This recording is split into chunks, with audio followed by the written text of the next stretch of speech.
Completely drained after finishing surgery, I hurried towards the entrance of the bar's secluded area. Just as I was about to enter, Mia's voice reached my ears. "I don't want to tie the knot," she declared. "He looked so chill when he took that knife from me back then. But now, seeing that scar on his forehead just grosses me out." Without waiting another second, I swung the door open. "Then let's split," I replied. Mia casually leaned against her friend's shoulder, showing no interest. As I made my exit, she gave me a disdainful look.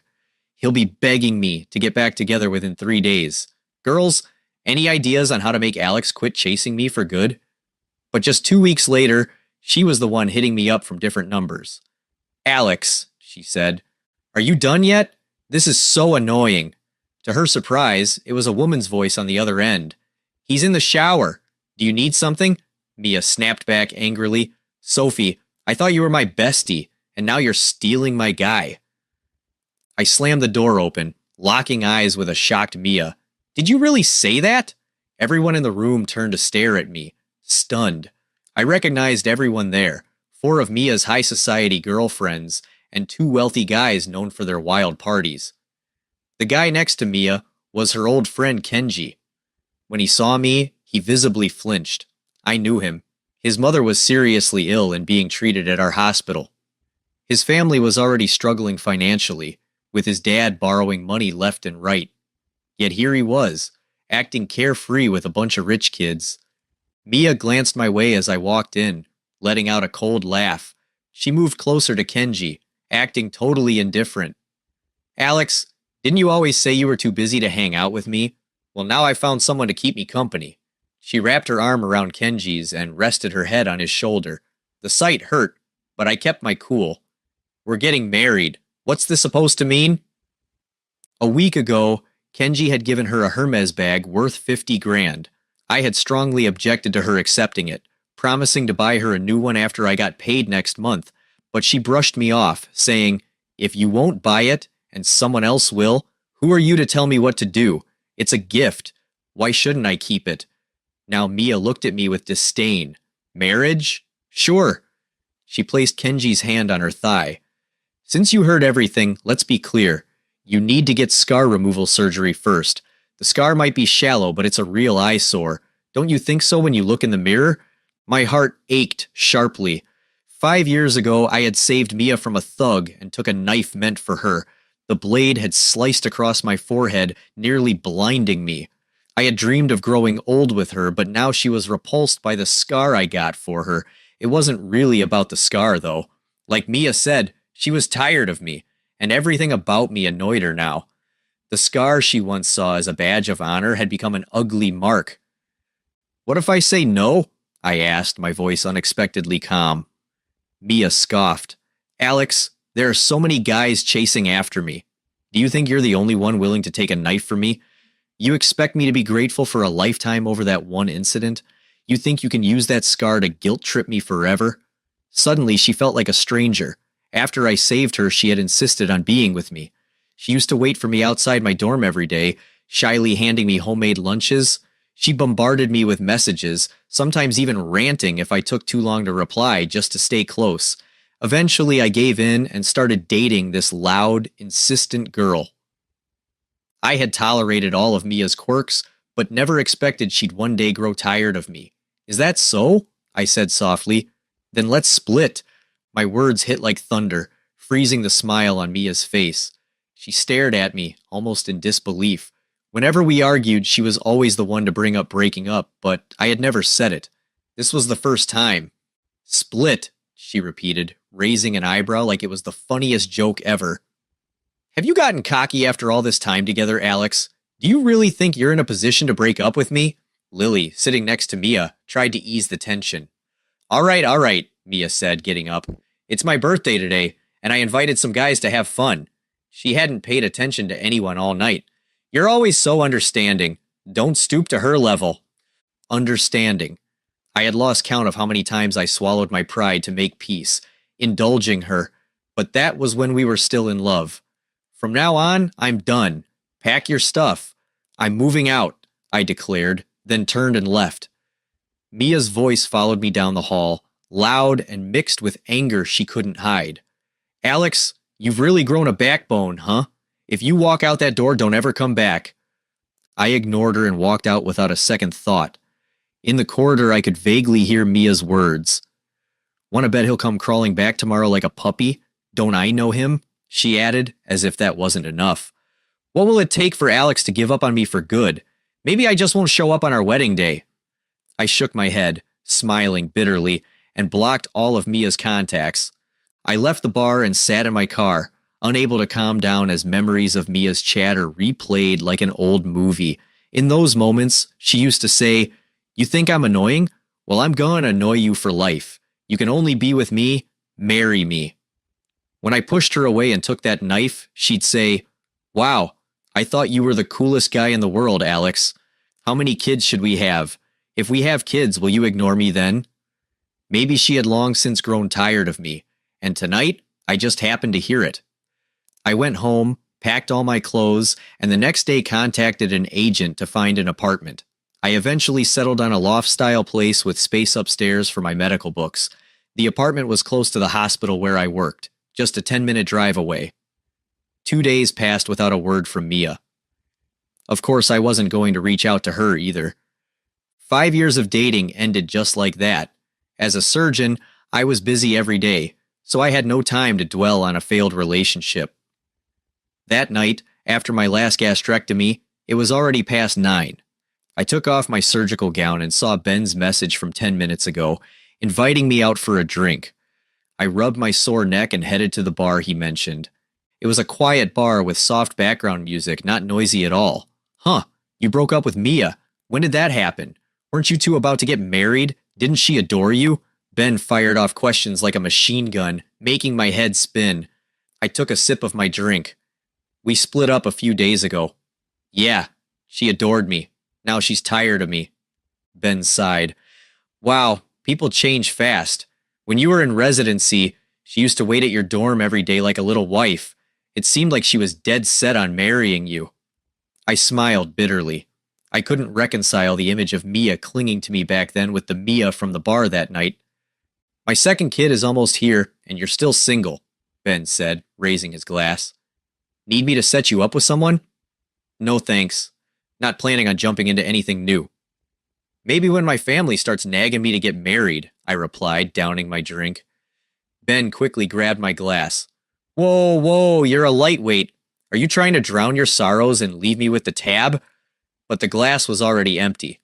Ben drove me home, and I was sober enough to walk straight and find the right building. But once in the elevator, my vision started blurring. I fumbled for my keys, my whole body feeling light as if it were on fire. The clink of the key against the lock echoed loudly in the quiet hallway, but the door wouldn't open. Mia, I'm back. Open the door, I mumbled, banging on it. After a moment, the door opened. The faint scent of orange blossoms wafted out. A woman stood there, her long hair wet, wrapped in a white towel. Looking stunned, I blinked hard, trying to see her face. Mia, why didn't you dry your hair again? I stumbled inside, and the woman stiffly moved aside. My steps were shaky as I looked around. Where's the hairdryer? I asked. You're drunk, came a woman's voice. I'm sorry, I shouldn't have drunk, I slurred, searching for the hairdryer but couldn't find it. This was supposed to be my home, but everything looked so unfamiliar. Where did you put the hairdryer? I turned back to the slender figure and sighed helplessly. Dry your hair before sleeping, or you'll get a headache. Why do you always make me worry? Alex, do you even see who I am? I paused, blinking hard to see the person in front of me, but her features overlapped, blurry and indistinct. The last thing I remembered was the thud of my body hitting the ground. When I opened my eyes the next morning, a pounding headache from the hangover greeted me. I'm going to be late for work, the thought exploded in my head, and I jumped up only to see the room clearly and be stunned. This wasn't the apartment I had rented. White fabric sofas, a row of cute plushies in front of the TV, and several potted succulents on the balcony. Where am I? You're awake, a soft female voice spoke. I looked up and saw a familiar face standing in the living room. Sophie, one of Mia's close friends. Sophie had been there that night at the bar when I broke up with Mia. Sitting quietly in the corner without saying a word, I rubbed my eyes hard, thinking I was still dreaming. Ben had dropped me off at my building last night. So why am I now at Sophie's place? I wondered. You must have walked into the wrong apartment after you got drunk, Sophie said, stepping closer, her expression calm as she looked at me on the sofa. You live in 602, right? I saw you the morning before yesterday. I was speechless. Sophie lived in 601. What a coincidence. Aren't you supposed to be at work today? Sophie asked. I checked the date on my phone and sighed in relief, shaking my head mechanically. Sophie suddenly laughed for some reason, a small dimple appearing at the corner of her mouth. Don't worry, you behaved just fine. Didn't do anything you shouldn't have. Some fragmented memories from last night came rushing back. I seemed to have said, Mia, open the door. I'll dry your hair for you. Why do you always make me worry? Thinking about it sent a shiver down my spine. Drinking causes trouble. After breaking up with Mia, I hadn't planned on having anything more to do with her or her friends, and now I had inexplicably spent the night at one of her best friend's place. What a mess. Feeling frustrated, I ruffled my hair. As I stood up, my temples throbbed painfully. I'm sorry for last night, I said. Regardless, it wasn't right for me, as a man, to drunkenly barge into a woman's home. It's okay, Sophie shrugged. I was just about to head out. All right, I said. As I was about to leave, I noticed a pendant hanging from the jewelry box on the nearby table. It looked familiar, a delicate teardrop-shaped jade pendant, with gold wire wrapped around the top to secure it to the chain. Half a month ago, Mia had watched a short video and said she envied girls who received handmade gifts from boys when they were in school. I went to a friend's jade carving shop to learn how to carve jade, though I wasn't very skilled. I carefully selected the jade, polished it into a teardrop shape, and wrapped the top with fine gold wire to ensure it was securely attached to the chain. The jade pendant necklace at Sophie's place was identical to the one I had given Mia, even down to the tiny flaw on the edge. This, I said in confusion, looking up to meet Sophie's eyes. There was a flicker of unease in hers, and she quickly looked away, hurrying to the door. I'm late for work. Lock the door and leave the key under the mat, she said, almost running out. I stood there, dazed. I hadn't interacted much with Mia's group of friends, and I had hardly spoken to Sophie. She had just returned from abroad last year, graduating from a prestigious university. Mia had mentioned that Sophie pursued fashion design despite her family's objections, and was now an associate editor at a fashion magazine. Sophie had also attended Mia's birthday party this year. Unlike the outgoing and lively girls in the group, Sophie was always quiet and seemed hard to approach. If the necklace was the one I had given Mia, why was it at Sophie's place? And stranger still, why did she seem so nervous? When I gave Mia the pendant, she had turned her nose up at it. Could it be that she didn't like it and gave it away? Forget it. It didn't matter anymore. I left Sophie's apartment and returned to my own. Just after washing up, I received a call from an unknown number. Hello, I said. I thought it might be a delivery, but there was no sound from the other end. Hello, I repeated. After a long pause, Mia's voice came through, her usual bossy tone intact. Alex, it's been days, and you still haven't come to apologize? Is your temper getting worse? I closed my eyes, taking a deep breath. We're broken up. Please don't call me again. Mia laughed. Break up? Did I agree to that? Kenji is just a good male friend. I only had him keep me company to make you jealous. You didn't really take it seriously, did you? Alex, why are you so petty? I said nothing, ending the call. Moments later, Mia called again, and I immediately blocked the number.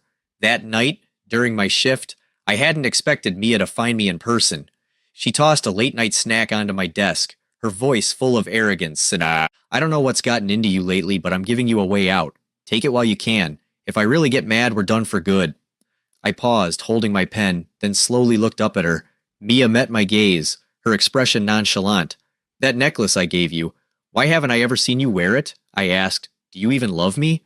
That ugly necklace, how could I wear it out in public? Mia seemed to think my question implied I wanted to reconcile, and she started acting coy again. She pointed at the scar on my forehead and said, I wasn't joking the other day. That scar on your forehead is ugly, really jarring. Get it removed, and then we can get married. I laughed coldly to myself. Get out, I snapped. Stop bothering me. Okay, you don't want to get married. And I have no intention of marrying you, Alex. You're really pushing it, Mia shouted, kicking the leg of my chair in anger. Split. Fine. But if you're a real man, don't come crawling back. She slammed the door and stormed off. My life gradually settled into a routine. For the next month, I was busy going back and forth between home and the hospital, preparing a paper for a medical journal. Patient number 32, Sophie. Please proceed to consultation room 4. When the patient walked in, I wondered if it was someone with the same name, but it was really Sophie. Since that night when I had accidentally spent the night at her place, we had occasionally run into each other in the elevator, but only exchanged nods. What seems to be the problem? I asked as usual. Sophie stared at me for a few seconds before answering.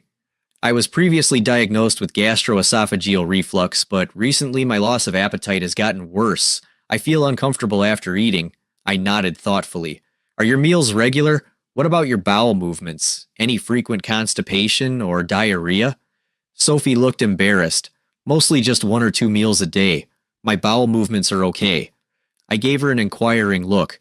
If you're worried about doing an endoscopy, you can start with an abdominal ultrasound and a fecal occult blood test.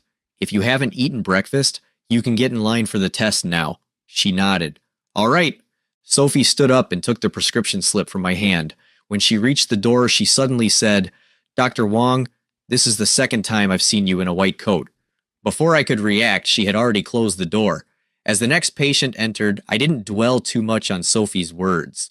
That evening, when I got home, Sophie's door across the hall opened just as I was about to enter my apartment.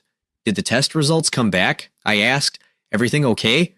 Yeah, it's the usual problem, Sophie replied. I nodded and was about to go inside when she suddenly called out, Wait, I have something for you. A few seconds later, Sophie came out holding that necklace. When I left your place that day, I was packing up and told you to throw this away, Sophie said, gripping the pendant tightly. But I didn't. I kept it. If it bothers you, I'll give it back now. Before I could say anything, she quickly added, If it doesn't bother you, I'll keep it. I was speechless. If I couldn't understand what Sophie meant by now, I'd be plain dumb. Sophie, you. But I didn't get a chance to finish. She spoke first. Alex, I like you. She seemed to have gathered all her courage to say it, and continued in one breath. I made an appointment with you last year before I knew you were Mia's boyfriend, and I liked you then.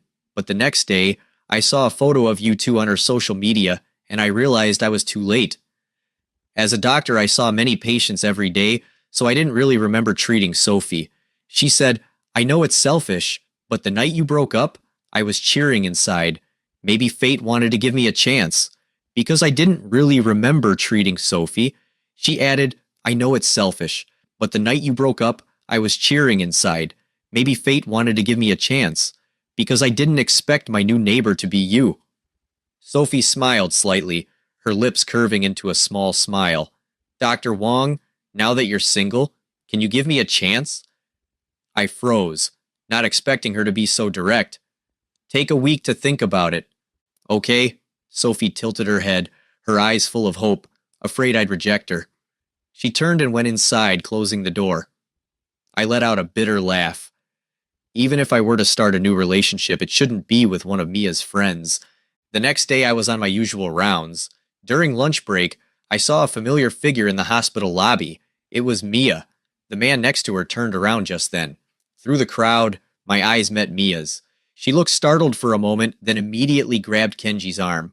Looking at me provocatively, I just glanced at her before stepping into the elevator. But something unexpected still happened. That evening, after reviewing some special cases, I left the hospital and felt 2 people following me. The thought barely crossed my mind when they quickened their pace and caught up with me. A glint of light flashed in the darkness, a knife. I was about to run when something struck the back of my knee. I stumbled, and the 2 men quickly closed in. One of them yelled, Damn it, you're the heartless doctor. My mother could have lived for years. He cursed, and his knife swung toward me. I dodged just in time. He raised the knife again, and I kicked him in the knee, pinning him to the ground. But the other guy raised a brick, ready to smash it onto my head. At that moment, a slender figure rushed over. She grabbed the man's wrist, but he shoved her away, causing her head to hit the railing behind her. "Sophie!" I shouted. The commotion quickly drew attention, and the two men tried to run but were caught by several security guards rushing over. I picked Sophie up and ran to the emergency department. Blood covered the back of her head. She groaned softly, her face contorted in pain. "It hurts." Sophie winced. My heart pounded as I placed her on a gurney and reported her condition to the on-duty emergency doctor. Sophie was immediately taken for scans and bandaging. The results came back quickly. A moderate concussion. I looked at her pale face, my voice stern. "That was so dangerous. Why did you rush over? You should always prioritize your own safety. Understand?" Sophie pouted, her voice aggrieved. "Did you think about that when you saved Mia back then?" I was speechless. Sophie blinked and said, "Just think of me as a good person who did a good deed." She then half-jokingly added, "Dr. Wong, don't feel so burdened. I'm not asking you to marry me, you know." Seeing her wrapped in white bandages, yet still joking, I sighed helplessly. "I'm not that great. If you date me, you might be disappointed." "You might," Sophie interrupted. "No, to me, you're the best. You have a kind heart. You're patient and gentle with your patients. You are considerate and tolerant to your ex-girlfriend, and you take relationships seriously, with principles. I've seen you feed the stray cats at the hospital, and I've seen how caring you were with Mia.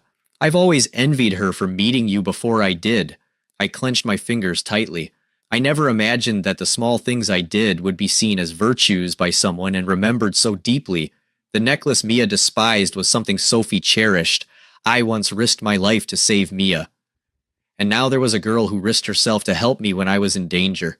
It would be a lie to say I wasn't moved. "Sophie, let's be together," I heard myself say. One of my principles was to be straightforward in relationships. Sophie had feelings for me, and I had no reason to leave her hanging. Her eyes seemed to sparkle. "Really? You're my boyfriend now?" "Yeah," I told her not to move, but Sophie insisted on leaning closer, playfully kissing my forehead and gently touching the scar there. A tingling sensation spread through my body, like tiny electric currents exploding through my veins. "Not ugly at all," she whispered. Then she curled up under the blanket, hiding her blushing face. I thought I'd let her cool off for a couple of days, but it's been over a month now and she still won't talk to me. She's blocked several of my numbers. Mia complained, sprawled listlessly on the sofa. Something crossed her mind, and she scoffed. Does Alex really think I'll be the one to back down first? In her dreams, Lily lit a cigarette and said, "If you give in this time, it'll happen again. He'll have the upper hand in the relationship from now on." She paused. "By the way, where's Sophie?" Just then, the private room door opened. Sophie walked in, wearing a black dress with a teardrop-shaped jade pendant necklace hanging around her neck. Mia's expression froze. Her eyes locked onto the necklace. "Sophie, that necklace around your neck, isn't that the one I told you to throw away?" Sophie nodded calmly. "Yeah, I liked it. Thought it'd be a waste to toss it." Mia pursed her lips, momentarily speechless. Lily scrutinized the necklace, realization dawning on her. "Isn't that the ugly pendant Alex gave you?" Mia stood up, walked straight over to Sophie, and said flatly, "Sophie." She paused before continuing, "Give me back the necklace." Though her tone was even, there was something forceful about it. Sophie met her gaze and said, "Didn't you say you didn't like it?" Mia replied, "I like it now. Is that not allowed?" She held out her hand. "Give it back." Sophie lowered her eyes, then suddenly smiled. "Mia, you've always been like this. Bossy. From childhood to now, men and I have gotten used to it. The limited edition dresses everyone liked always had to go to you. On trips, if you got tired, we all had to stay at the hotel because of you. It's as if the whole world has to revolve around you. And you accept it all as a matter of course." She took a deep breath. "You didn't want this necklace, so I kept it. And now you don't like that." Mia snapped. "It's different. This was a gift from Alex." She reached out to grab the necklace. Sophie caught her wrist, reminding her, "You two have broken up." Mia's face darkened. A ringtone broke the tension. Sophie took out her phone, the screen displaying the word boyfriend. Her expression softened. "Hello?" "Yeah, Just wait at the intersection. I'll be right out. Lily tilted her head curiously. Sophie, you have a boyfriend. Why didn't you tell us? When did you start dating? Recently, Sophie said, looking Mia up and down. I'll introduce him to you all some other time. I can't stay and drink with you today. Gotta go. She turned and left. The room fell silent. Lily, Mia said, turning slightly. I feel like the guy on Sophie's phone just now sounded kind of familiar. Lily guessed. Could it be a mutual friend of ours? By the way, what's going on with you and Kenji? Does Alex think you're cheating on him? Is that why? Mia loudly denied it. There's nothing between us. I was just upset that Alex was always so busy, so I wanted to use Kenji to make him jealous, to get him to spend more time with me. You're right. Alex must have misunderstood and thought there was something between me and Kenji, and that's why he's still mad. She seemed to be talking to herself, as if she had finally found the reason for their problems. Nodding, she said, Yeah, he still cares about me. Mia smiled to herself, her expression shifting. At midnight, I had just come out of the shower when I heard Sophie talking to someone on the phone in the bedroom. Alex, how long are you going to ignore me? Kenji is just a friend. I was just so angry and wanted to make you jealous, to get you to spend more time with me. You've been saying you're busy lately, never having time for me, always having excuses for not replying right away. Am I not supposed to be upset? It was Mia's voice. Sophie held my phone, saying nothing. Her eyes met mine. Mia continued, Hello, Alex, are you listening? This is the last time I'm giving you a way out. Don't push your luck. Tonight is your last chance. If you still want to marry me, let's stop this Cold War. Sophie's lips parted and she said, Mia, this is Sophie. Silence fell on the other end. I stood still, making no move. Sophie spoke softly. Alex is in the shower. If you need something, call back later. A few seconds of silence, then Mia's angry voice came through. Sophie, I thought you were my best friend, and you're stealing my boyfriend. Sophie replied calmly, I'm not stealing him. Alex and I got together after you two broke up. With that, she ended the call. I walked over to the bed, placing her cool hand under the blanket. Sophie was trembling. I pulled her into my arms, gently stroking her back. In a muffled voice, she asked, Are you mad at me? Understanding her unease, I said, Why would I be mad at you if I didn't want you to say those things? I would have stopped you just now. When I broke up with Mia that night, I never intended to get back together with her. So with you, it's clean and simple. No burden, okay? Sophie hugged me tightly. The next day, I didn't have any appointments and Sophie was heading out of town for a few days. I loaded her suitcase into the car and she patted the dust off my sleeve. Suddenly, a hysterical voice rang out. You shameless mistress! Mia's eyes were brimming with tears as she cursed. Pretending to be my best friend while secretly stealing my boyfriend. She stormed over, raising her hand to slap Sophie. I immediately held her back. Sophie squinted slightly. Mia, you gave him up. How does that make me a third party? She said. Weren't you the one who said you were afraid Alex would keep clinging to you? Now he's out of your life, just like you wanted. What more do you want? If anything, it's you who has been clinging on since the breakup, isn't it? Mia's face was streaked with tears as she stared at Sophie, her spirit seemingly drained by those few words. I sighed. Mia, it's over between us, I said. I don't regret saving you. I would have done the same for anyone. But that night, when you leaned against Kenji and called my scar ugly, I knew we were done. My heart felt like it had died in that moment. Mia, I don't love you anymore, and I ask that you not interfere in my life again. Mia clung tightly to my wrist, shaking her head. No, it's not like that. I never wanted to be apart from you. I thought you were just mad at me. I shook off her hand. Mia collapsed to the ground, her eyes full of tears. Alex, are you really done with me? Yes, there's no future for us. I couldn't be bothered to say more. Getting into the driver's seat in the rearview mirror, Mia's figure grew smaller and smaller until it disappeared. During Sophie's business trip, we video chatted every day. It turned out we had a lot in common. Even our favorite movie director was the same. The night before, we talked about Hitchcock until 2 in the morning. I'll have a little gift for you in your bag, I said, feeling a little embarrassed as I touched my nose while watching Sophie remove her makeup over the video call. All right, Sophie replied, her eyes full of anticipation. 2 years later, Sophie and I officially registered our marriage. Soon after, we held our wedding. On the big day, besides family and friends, some close colleagues attended. I hadn't expected Mia to come. After 2 years, she was even thinner, lacking vitality, with a faint smell of bitter medicine lingering around her. "Congratulations," she said, smiling at me before downing her glass of wine. I nodded, not saying much. Right after the ceremony ended, hotel staff reported that they had called the police. A body had been found in the second-floor women's restroom. I looked at the familiar clothing and face, and my pupils constricted. It was Mia. She had taken her own life. Later, I received a letter from Robert. It contained only a few sentences. "I'm sorry, I know. As a doctor, you despise those who treat life lightly, but if I can't be your bride, how else could I make sure you'd remember me for the rest of your life? Alex, in the next life, let me be the one to spend my life with you." Okay,